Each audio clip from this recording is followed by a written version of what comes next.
Ladies and gentlemen, please welcome the next moderator, Miss Margaret Sentamu, Masagazi. Welcome. Thank you very much.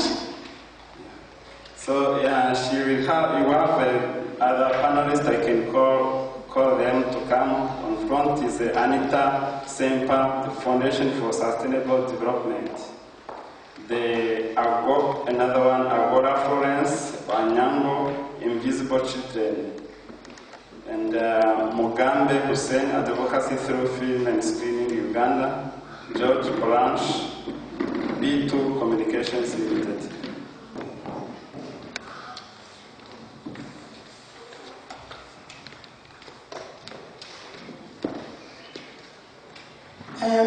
Thank you very much for that kind introduction.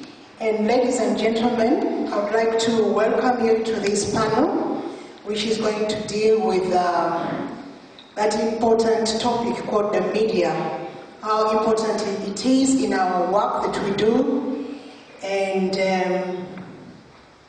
are we able to use the media as community mobilizers or as developmental workers? And to what extent should we use the media? And what kind of media are we talking about? So as already introduced, my name is Margaret Sentamu, and I have a wonderful panel of gender balance, as you can see, and very, very critical in the work that they do. And my introduction to this, I know that the media can break and it can also unmake. Most of the development workers that we have come across tend to think that the media may not necessarily have to be used in the work that we do. And possibly if we chose to use the media, then we have to use that alternative media. We don't go mainstream. Possibly today, we may also want to tackle that topic today.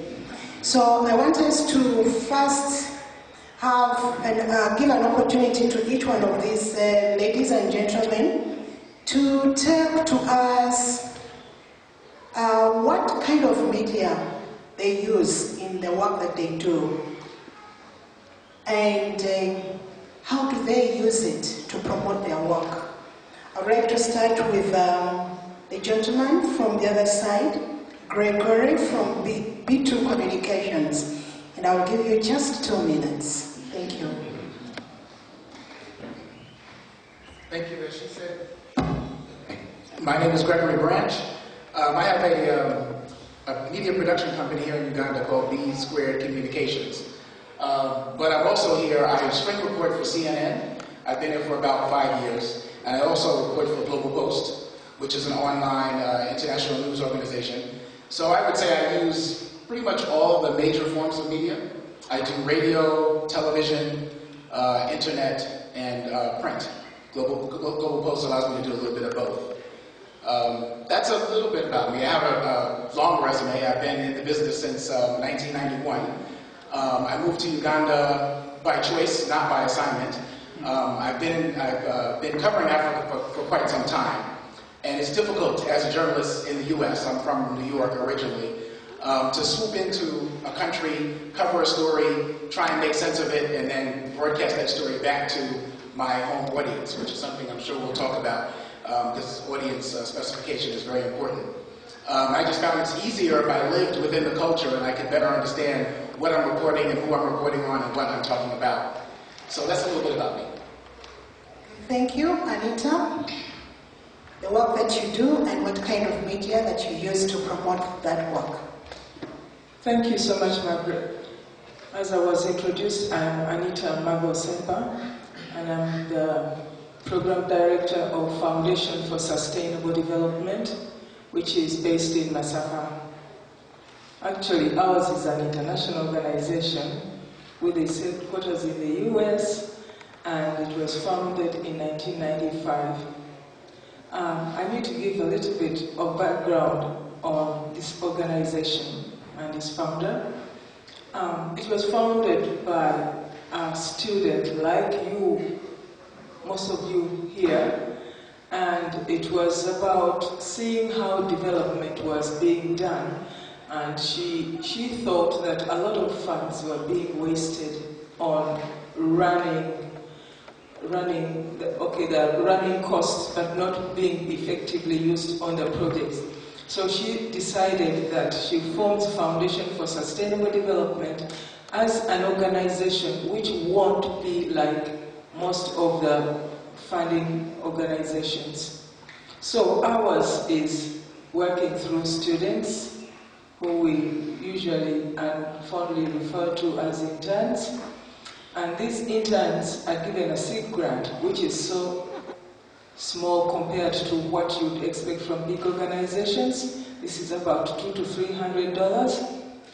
And then this money is used at the grassroots to show that it's not the big amounts of money, but it's the commitment of the communities and the interns that things are done. Well, we are rural, and as you can imagine, we don't have social media there. We don't have television, but mainly we are still using what most of the local people here may refer to as Echizindalo. Can anybody elaborate on that?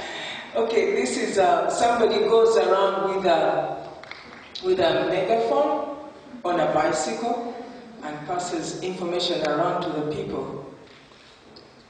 That's very effective, and we also use edutainment, educational entertainment. It's also very effective because then the people see themselves on the stage. It has been very effective.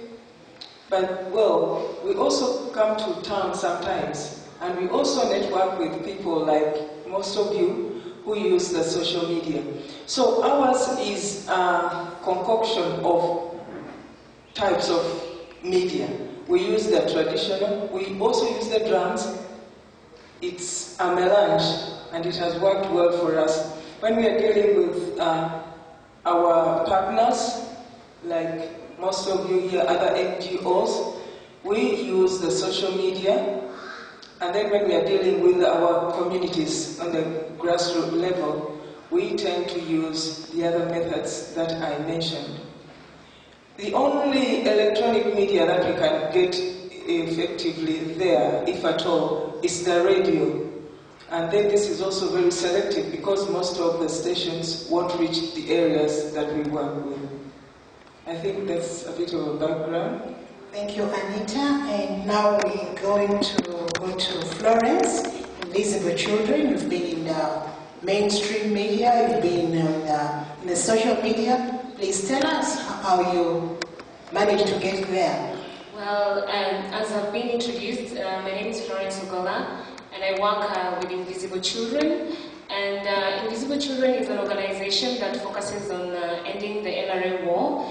And we do that through a four-part model that includes mobilization, media, recovery, and protection. And under the media, we mainly focus on spreading the story of the NRA atrocities in northern Uganda and continued atrocities in Central African Republic and the DRC. And under mobilization, we work with the youth, we mobilize the youth in the US and Canada.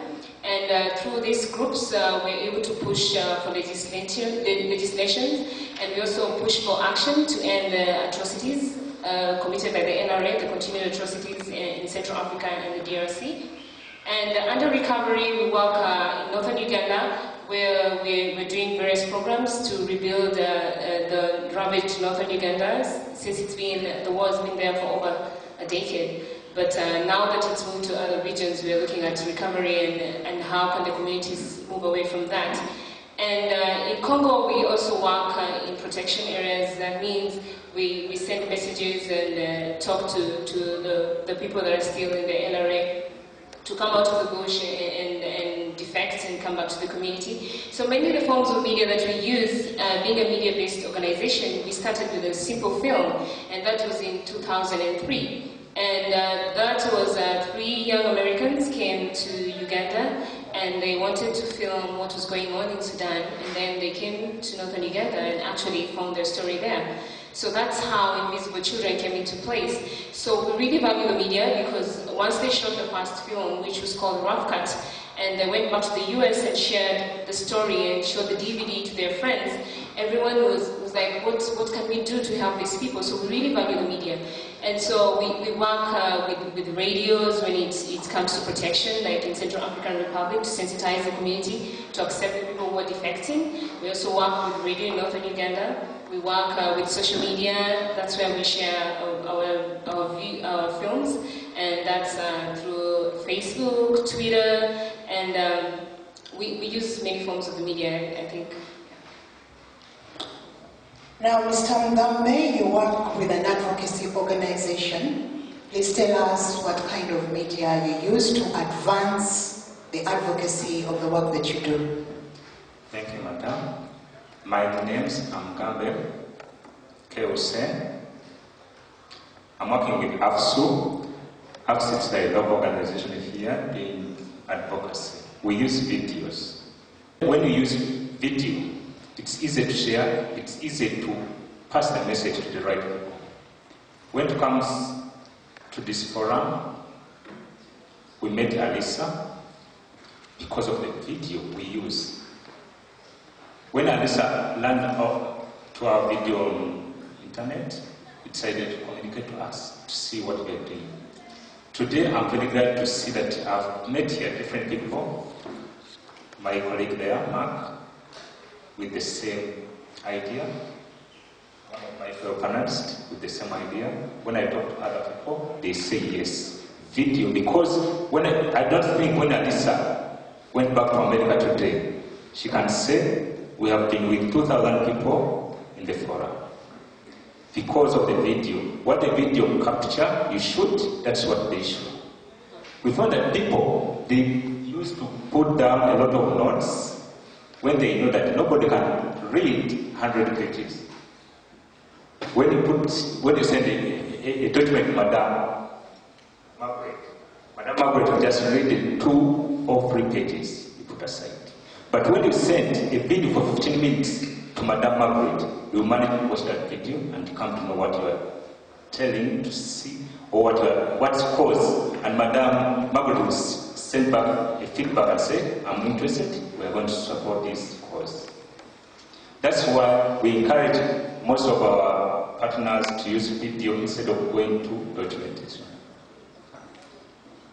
Thank you very much, Hussein. Now we need to get to, we are involved in development work. What is it that we have to look at before choosing what type of media that we have to use in our work?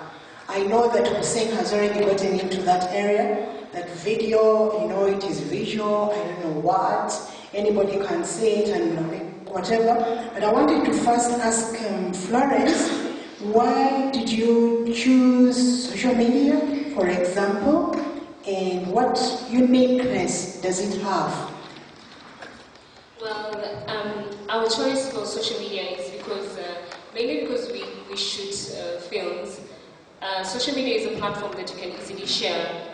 When you upload it on YouTube and then you share it on Twitter and share it on Facebook, it's easier for the people we work with, which are the youth in the US, to view it easily and share it with friends. And not even that, because we've built grassroots support over time, and we've worked with personalities like Oprah Winfrey. We're sure that if we upload a video, like I'll give an example of Kony 2012. When we uploaded the Kony 2012 video, we actually wanted to have 500,000 views by the end of 2012, but in 2 days we had over 10 million views. And that's because we shared it on a platform like social media, and we had people like Oprah say, well, we need to end the LRM war, Kony 2012, and everyone else went like, well, if Oprah Winfrey is supporting this and she has millions of followers, then she clicks on that and her followers can be able to also view the video. So that's a faster way of spreading like a film and getting people to watch it. But at the same time, it also depends on the audience that you're looking out for. And if we're looking at the youth, then social media is definitely the way to go. Would you share with us some of the challenges that you have met when you are using any type of media that you have used as invisible children? Well, one challenge, of course, with social media comes, there's always the positive side of it, and there's also the negative side of it. In that, when one shares it and probably has viewed a video for just maybe it's a 15 minutes video, but then viewed the first 5 minutes of it, and then has created their own opinion about it, and says, well, this is not true, this is not something that is happening, and shares it with friends, and then friends will always go like, yeah, and people will have that perception. With social media, people don't take time to kind of share, as much as they do share their views, but there's also that need of, if someone else I consider has a better view or is better placed, says this thing is not working, then I'll not take my time, I'll simply share it, and it's kind of a new form of activism, where we feel that when there's a story shared and you like it, you have done something. It just doesn't end there by liking a video. You need to actually do something about it. So that's one big challenge we found, that people just like videos or share videos, and they don't really, it ends there on social media. Again, Florence, invisible children are in Uganda, in Africa. But I would want to know, what is it that stopped you from engaging much more the local media here? Because many people got to know about invisible children after Oprah Winfrey and Americans, they invaded us with this social media business. So why didn't you have trust in over 250 radio stations in Uganda, the local newspapers about over 10 plus, and the TV stations? Just share with us, because we are here to learn. Well, it's more about the audience. And as I've said, our focus mainly with the US audience and the youth in the US was to raise funds for our programs in Uganda. So what we were doing was mobilizing the youth in the US to actually raise funds to support what is the recovery work that we're doing in northern Uganda. And so we focused more on informing the communities in northern Uganda about what we were doing than the entire Uganda, which I would say is not a good thing, because we realized that yes, the youth in the US knew so much about the LRA as compared to the entire Uganda. And as much as we had talked to people in northern Uganda, we've done a bit of activism in northern Uganda and lobbied through the communities in northern Uganda, and they're well informed because they're the affected community. But the rest of Uganda didn't know about it. And I wouldn't say that was majorly our fault, because this is something that happened in Uganda, and it's actually, Ugandans should have known about what was going on in the north. Because I've also met people here, and when I tell them I work in northern Uganda, they still ask me, is Joseph Kony in northern Uganda? So I feel it was not just the responsibility of invisible children to let people in Uganda know about what was happening in northern Uganda, and is continuing to happen in Central Africa and Congo. So ours was mainly what we wanted, and that was funds to protect the communities here. And so that's why we focused on the youth and sensitized them more about what was going on. Thank you. Anita, you come from Chanamka, those areas of Masaka, a little bit deep down there. And you're telling us about this innovation that you're using as a form of media. My question is, why that form of media? And secondly, do we have to stop at that alternative media? Because if the work that we are doing is advocacy and to change the lives of people, do we have to just focus on alternatives where the policymakers are not looking? So what is it that we can learn, and maybe what is it that we can do more so that local communities, wherever we are working, we can also target the mainstream media so that the policymakers can influence our lives there? Thank you, Margaret. When we are choosing a type of media to use, we've got to consider the target audience. Now, when we consider the people of Chanamkaka and beyond where I work, most of those people are peasant farmers. They are riddled with poverty. They don't own much. They don't have the grid going through their areas, so they don't have electricity. Now, if you made a program, an advocacy program that was targeting those people, say, let it be health or whatever, improvement, they won't get the message because they are not exposed to the type of media that you're using. But when you use the rudimentary means of communication media, like the one I mentioned of megaphone going through the villages, first of all, it's a very good tool for mobilization, and it reaches all corners of the village. It's very, very appropriate. Then you go to, when you think about the radio, yes, some of them may own some radios, but then still, it is something that you may think is small, but people in the rural areas can't even afford to buy battery cells. They can't afford to buy paraffin. You know, they can't afford to buy those basic things in life. So you've got to think about a way of getting a message to them, and it has to be the simple one that they can have access to. And like I mentioned before, the people in the rural areas also want to be entertained. So when you use drama, information dramatization, it's also very effective because, one, they are being entertained because entertainment is also very limited to them, and at the same time they are learning. You see, when they see themselves on the stage, it's very interesting that, you know, we are even working with youth, primary school children, to talk about issues, serious issues of health and so on. We've had a group, a school called Sentamu. It's a school, or a primary school out there in Jessica. Now, those children were introduced to the Millennium Development Goals, and you'd be surprised how they improvised and acted out how their parents contract HIV/AIDS. They acted scenes of, you know, their fathers going to the bars and then, you know, getting involved with barmaids, and then they end up getting drunk and then getting HIV/AIDS and then returning back to their homes.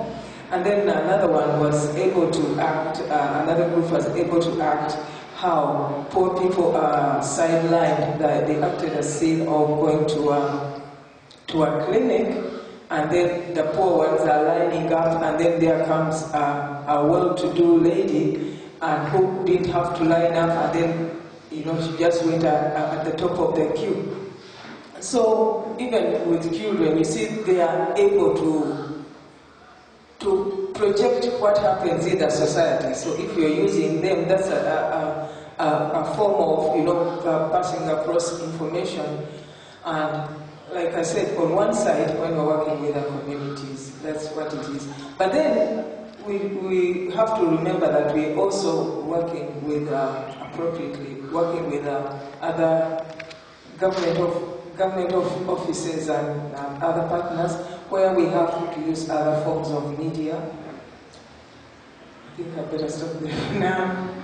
Thank you, Anita. Gregory and Hussein, Gregory works or reports for big international media houses out there on health issues. And Hussein also uses the video to capture those very important moments. Now I want to understand from Gregory.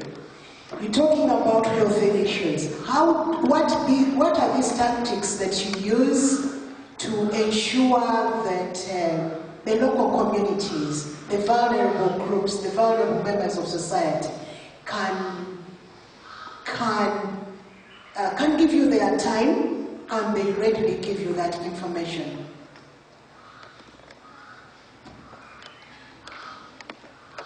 Thank you. In some cases, it's actually a bit unfair because I do work for these large media organizations.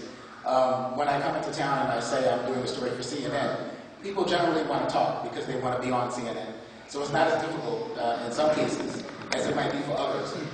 But I think if I could pull it back just a little bit, because I'm assuming it's people like me that advocacy organizations are looking to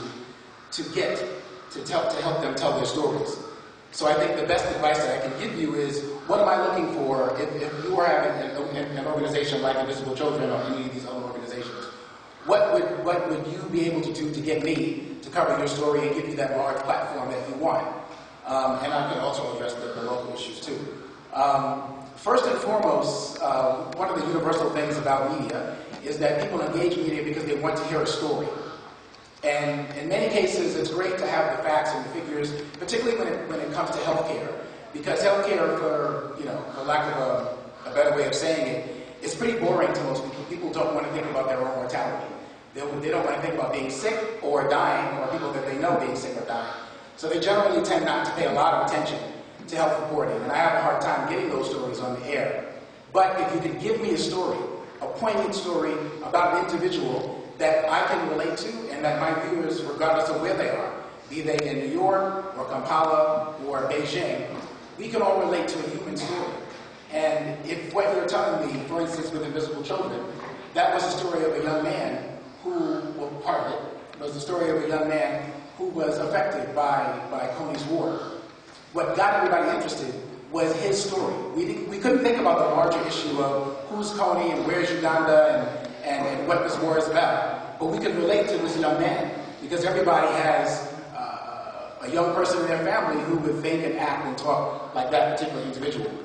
So that's one way of being able to engage me. Another thing that's really important, I find, for advocacy organizations is you should know who you're talking to when you engage in the media. Depending on what you want. If you are looking to talk to folks in her area, I'm not the person to call because what I do is not going to reach those people. I think I need to make that perfectly clear. It's very important to know who your target audience is and what your message is. Your message needs to be clear, it needs to be concise, it needs to be as non-controversial as possible, and you shouldn't engage in any fear-mongering. Also, if you're talking about radio or social media, know who your audience is, who are you targeting, who do you want to get that messaging to, and have them respond back to you. I think that's particularly important. When it comes to engaging people here, in order to be able to cover a story, I find it's best to work with people that are in the community as well. I mean, people like me, journalists, we actually really depend on you guys, on advocacy groups, to help us with the story. Ultimately, we're going to tell the story that we see, but you have the ability to be able to introduce us to potential characters, people who we call them characters. It may not be the best term to use, but in television, it's the person that I think my viewers are going to relate to the most. Now, as I said before, I moved to Uganda because I didn't like flying in to cover a story and then running back home and editing it and showing it to that particular audience. I wanted to be here so I can engage Ugandans and find out more about who these characters are and what they have to say. And that's where you come in as an advocacy group. You are our eyes and ears on the ground, and if you engage us and we like the story, be responsible, introduce us to people who can articulate themselves, and that you have to do the initial homework, which is finding the person who tells or who has the most interesting story to tell. The person whose story is going to be able to transcend borders of language or culture or race or demographics or or even regions of the planet. I think I'll stop. Hussein, you did in video. Margaret Sentamu is an executive director. Our organization is an advocacy organization doing that work on behalf of the beneficiaries who are vulnerable. Tell us a story whereby you come with a video, you're trying to do video filming, but the difference that that video will make is only when you have stories from the people who have been affected by a calamity, a person who has been defiled. What are these tactics that you use to let them give you the time and talk to you so that they can tell their stories, the deep, deep stories? Thank you, Madam. Video advocacy, before you go to the ground, you first create a relationship with the local leaders. So because most of the time, people in the community, those grassroots people, they are so violent. You have to first create a friendship with them, show them that you are part of them, you know their problem. When you create that friendship, they will sit down and tell you what's exactly taking place on the ground.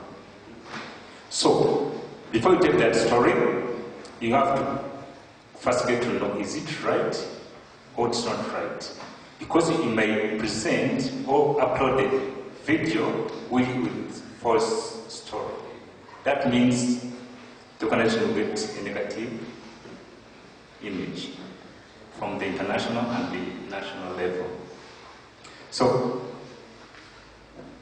before you get to that story finally, you have to consult the leaders. After that the story, you have to go and present that story to the local leaders. So they have first look through, is it true what you are going to report? If it's true, because you are helping the needy to get to know their problem from the ground. So you don't edit. When you edit that story, that means you are putting something which is not from the real person who are from that story. You uploaded the video. You upload the video when you are targeting the people who can come and support that cause. So you don't target people in Chanamkaka because they don't have access to like TV stations. They don't have access to internet so that they can watch that video. So when you upload, Margaret, if you have access to internet and you have close relations with all invisible children, you will come to know that there's other new video from invisible children. You take your time to watch that video. If you don't take your time, your colleague will let you know that there's a video about this. You take time to watch. If you are interested in support that cause, you communicate to the invisible children about the video and what you can do, or what message do you want to pass to that problem. So also feeling what's neglected by the policymakers or other big organizations, and we want to break the monotony because like grassroots organizations, they don't have a chance to be heard by other donors. If these grassroots organizations, they take their video to YouTube and other social media networks, they will have a chance to see their work, what they are doing on the ground. If those donors are interested, they will come up and fund their causes. Thank you very much. But I really wanted to find out how the local communities who are normally media shy can be made to become media. Yes, that's what I was trying to look at, because not many of the vulnerable people would want to talk. Maybe progressively we are getting there, but how do you make those people talk? But I think time is not on our side. I wanted us to have maybe the last word. Do you have any regrets working with the media, and what is it that you can tell the rest of the people out there, how they can partner with you, and leave it at a positive note?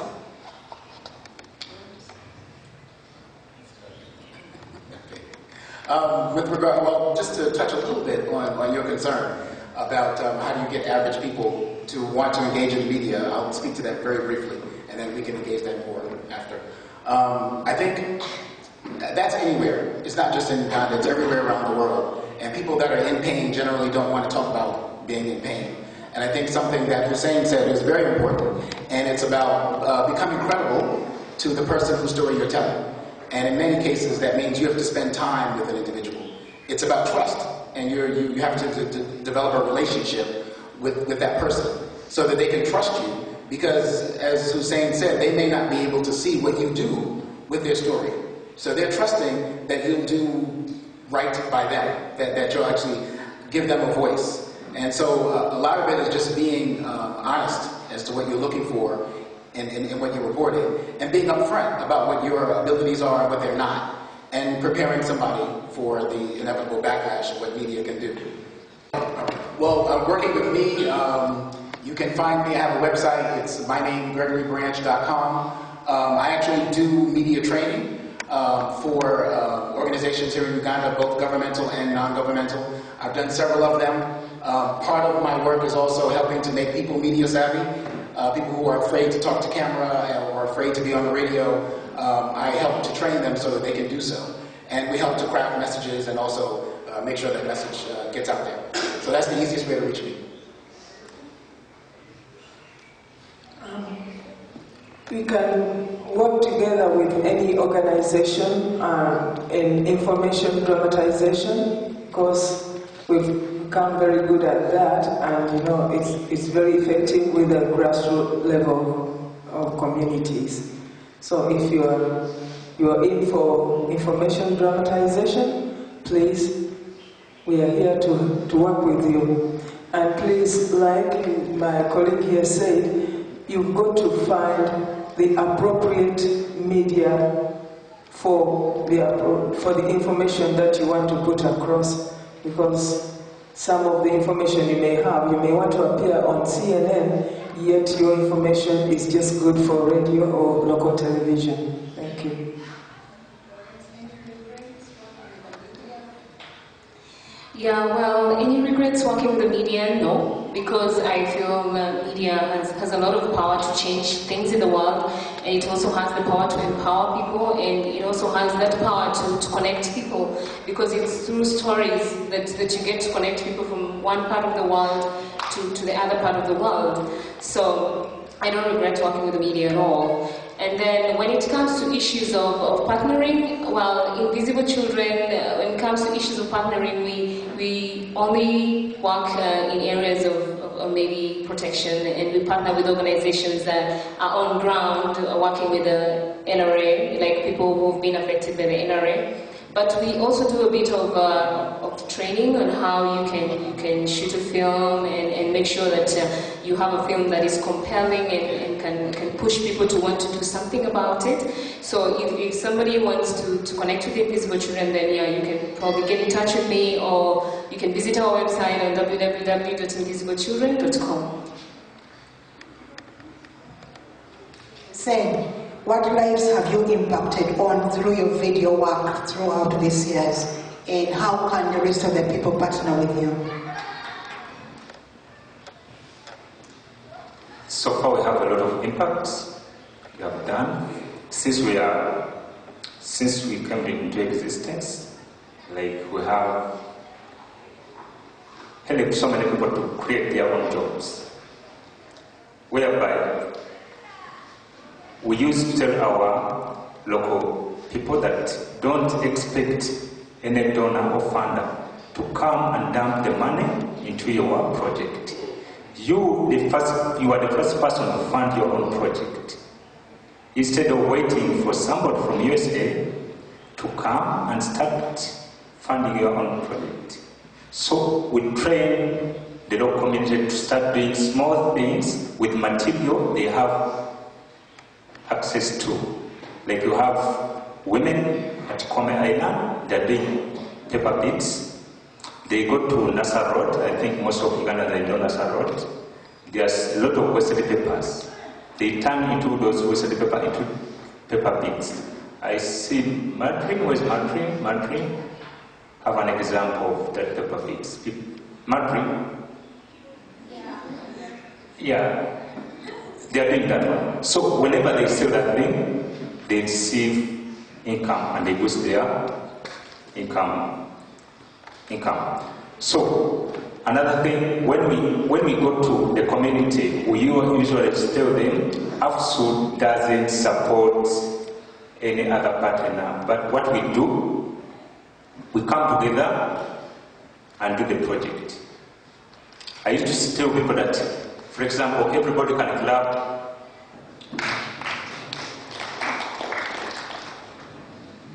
Margaret, can you clap with one hand? So, you can clap when you're using two hands, but you can't clap when you're using one hand. That means when us come to you, we can do the filling at a minimum cost or without any cost, because we have the gadgets to support the local community, those that kids and the grassroots people. I can't come and do the filling for free for UNICEF, for USAID, but I can come and do the filling for Globemed. Because Globemed, it's still young, but they have a vision to help so many less advantaged community. So when they say, AFSU, you come and we have transport, we want to go to Chanamkaka. There is a problem there in Chanamkaka. So AFSU just go, we have our van there, bring your vehicles and go. We just park immediately. When you have an appointment with us, that Monday we are going. As I told Lisa that they give me 3 days for Globemed because I have to come and attend it. So whenever you want to partner with us, just give us a call to just tell us we are going to transport you and your video man to the ground so that you can fill in the cause. We don't charge. Maybe if we need it, we don't need tips. We use cards. After filling, we can help you to upload to the internet so that you can pass your cause to the world. When any intern come across your video and get interested, maybe you can come and say, let us go and support and we'll share our skills with these people in Chanamkaka to solve this problem for the community. I know some interns, they force them to pay some little fee for internship, but in AFSU, we don't. And we give them accommodation, we give them transport. After doing so, they can say, okay, we are going back, but let us give this small thing to AFSU so that they can continue supporting what? The community. That's the way you can partner with us. Our website, we have 2 websites because we have a challenge. We're doing advocacy. We are lobbying for the community. We are not implementers. So most of the donors, whenever they come, they say, we are going to support this, but we have to set up a website for this project. So we have different projects, we have different websites. So when you visit those websites, don't say, which correct website for AFSU. Because we have www.afsu.org, we have www.project.org, and other so many websites. Thank you so much for saying. I can see there is a lot of resource out here. And in Uganda, media is a very important tool for development, but most importantly, you have to say that media in Uganda is very, very expensive. You cannot go to the mainstream media and you do not pay. But when I listen to these guys here and that they are going to give us free services, you guys in Uganda, I think we are very lucky.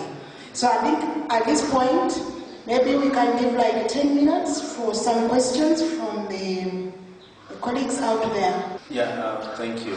My name is Sempa. I work for Uganda.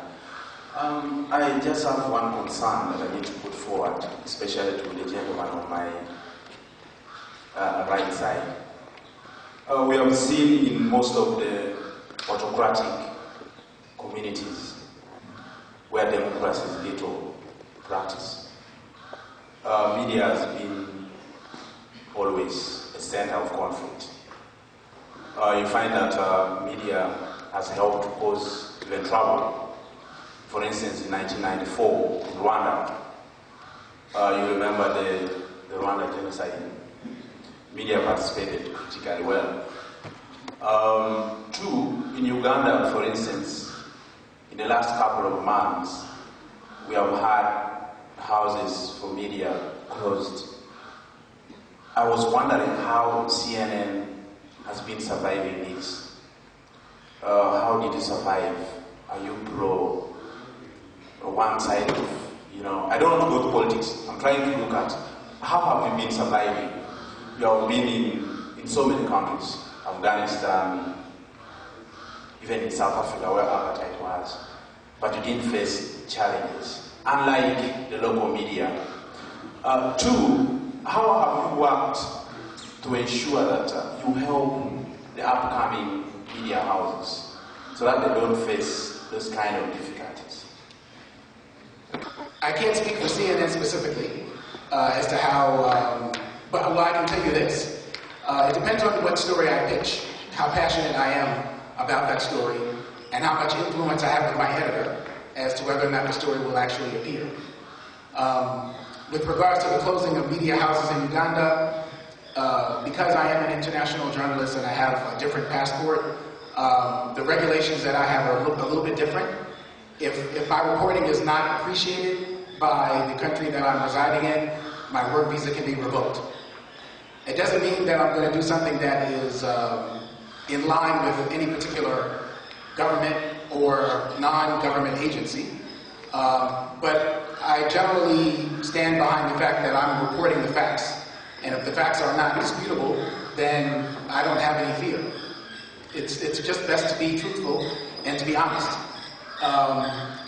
Since I've been in Uganda, we had a seminar called OSJ. This was in 2009. It stands for Open Source Journalism.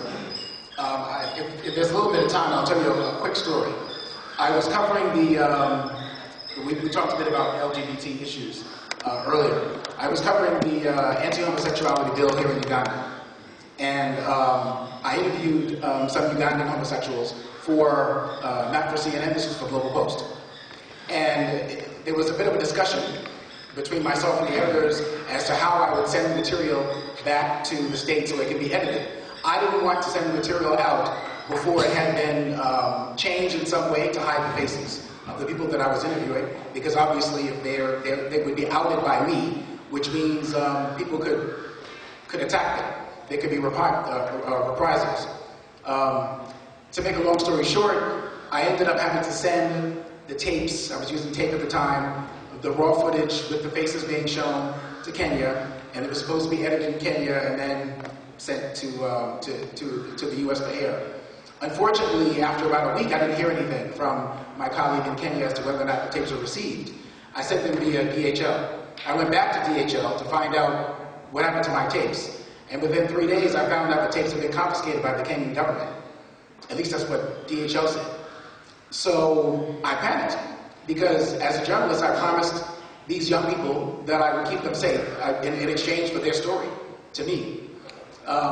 So what I had to do was I talked to all of the journalists here in Uganda, both international and domestic, and said, please interview these people and saturate your coverage with their faces. Because now if you make them famous, perhaps they're less likely to be attacked because people will know who they are. That may help. In conclusion, we created a conference called Open Source Journalism, where we connected with technology folks, and we were able to show Ugandan journalists how to use technology to encrypt a lot of their reporting so that it can't be seized by government or other organizations. So you can get the truth out to a place where it can actually flourish. And we do that once a year. We've done that also at something called Tech Fest. We did that with Orange last year. So every year we do it, so look out for it here in Kampala. And it's free. I think the last question will come from a lady seated there. So my question is, media seems to be a very good, useful tool for civil society institutions, for advocacy work, for fundraising, for visibility, everything. But there seems to be a problem with the media. You could see that after around 60 to 70% of the civil society institutions shy away from media. And the question is,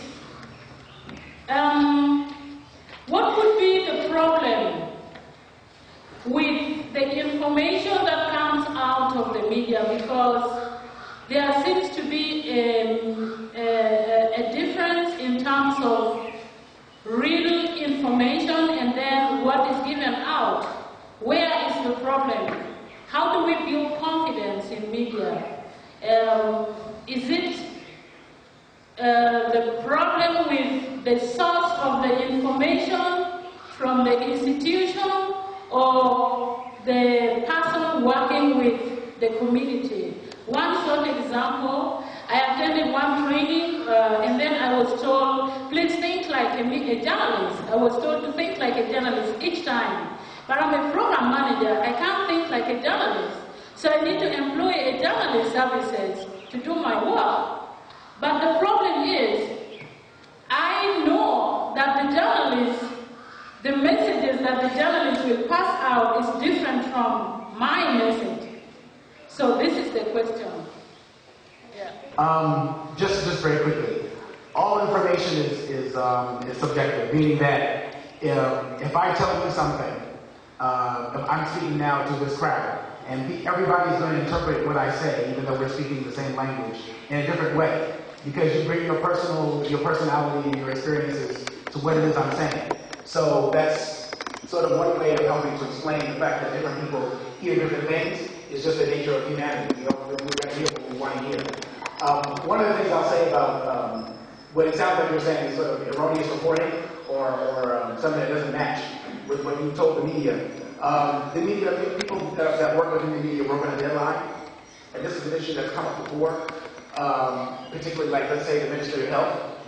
You have to get to know not just the individual, but also the schedule under which they work, and they have to respect you and what you're doing as well. So for instance, I'll give you an example. I was working on a story for Global Post. I called the Ministry of Health. I needed to have an answer about Ebola, and I told them I have, a half hour before I have to file a report. Can you get back to me as quickly as possible? And I was brushed off, and they said, we'll get back to you when we can. They got back to me the next day. Well, by then I had already filed a report because I had a deadline. So I couldn't get that information into my report because they didn't call me back when I asked them to call me back. So it's on both sides of the fence, I would argue. And that's something that, hopefully you guys will have an opportunity to do, is actually engage in media houses, find out how they work, and then create a partnership with the media organization or house that you want to work with so that you can begin to understand each other and what's necessary to get your message out. I think it's all depends. Managed to get a man from his 3 wives, but I don't know why they didn't say how this man left his 3 wives for this girl. So it depends on who you want to please or who your audience is. Thank you. And on the part of you being an organization and when you want to use the media and the information is distorted, what I'd like to say is you can do it as an organization. You don't have to rely on mainstream media. You don't have to rely on journalists to send out your message. There is social media now. While there's always this joke that a friend once told me, Florence, you're a journalist, but these days on social media, while you're busy saying somebody allegedly did this, there's someone who's saying, I'm actually seeing this and this person doing this, and uploads the photo or anything or the video on Facebook. Look at the uprisings that have taken place in the Middle East. These are people who literally recorded and shared the information. So you can do it yourself. So probably when someone was telling you to think like a journalist, what they meant was how you package that information that you want to share out there. It should be compelling. It should be able to get someone connected to your story from the word go. It should be able to make someone want to do something about what you have told them. On my side, the problem and challenge with advocacy using the video. We, the grassroots organization, we are not. We lack transparency. So we don't want to put what we are doing to the public. So it takes some time to distort the information of what we want to be uploaded on the social media networks. That may be the problem. That's the problem. So as I thank my panel here, I would like to make a bit of conclusion here that the media is a very important tool in development. It can mobilize, it can set agenda, it could be used for advocacy, it can do a lot of things. However, for us who are working at the grassroots level, we need to understand and appreciate how the media works. We actually need to have those skills of engaging the media. For example, in most of our grassroots organizations, we do not have communications officers. So as a recommendation for this forum, maybe our organizations could start thinking of having a communications officer in our organizations. So on that note, I'd like to thank whoever gave me this job to the honor of moderating this session. It has been nice, and thank you very much for entrusting me.